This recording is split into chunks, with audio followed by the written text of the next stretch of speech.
This food-loving man finally starts doing real business today. Uncle Mike flies to Taiwan, then takes a bus to Luodong Township in Ilan County. He then takes a taxi to Sunqing Township. His destination is a place called Chingsong Cultural Center. When he goes in to ask, the person he's looking for isn't there. While waiting, Uncle Mike discovers a scallion pancake shop. Uncle Mike immediately buys a freshly made scallion pancake. The pancake is still steaming hot with oil glistening on top. Uncle Mike first tries the plain flavor, crispy on the outside, tender on the inside. It's crunchy and fragrant when he chews. Next he tries the dipping sauce, while enjoying the food. The person Uncle Mike is looking for returns.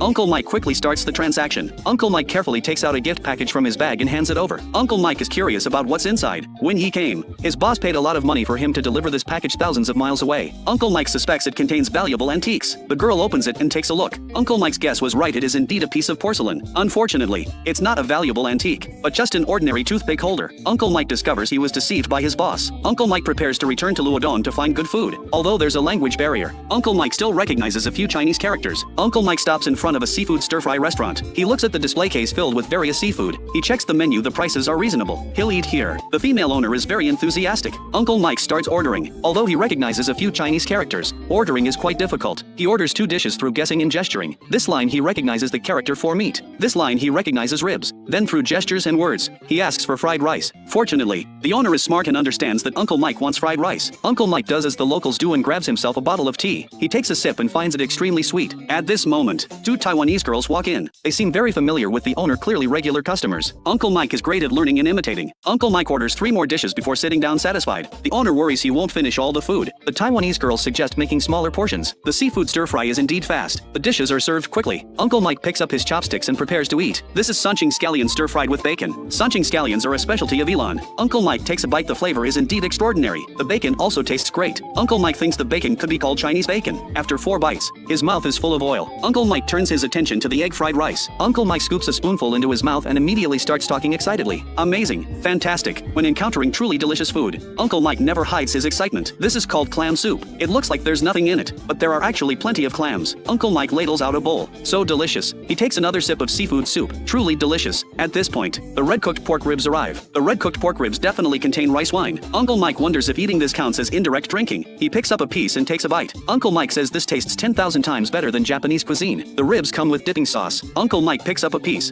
dips it in the sauce. It's slightly spicy. This transparent squid is similar to regular squid. Uncle Mike dips it in soy sauce and wasabi and eats it in one bite. Crispy and bouncy. This wasabi is much more intense than Japanese wasabi, but the more intense the better. Uncle Mike discovers the Lazy Susan is very convenient. He enters crazy eating mode and finishes all the dishes completely. This meal costs 950 Taiwan dollars, quite reasonable. Uncle Mike leaves in great spirits and even develops the idea of learning Chinese.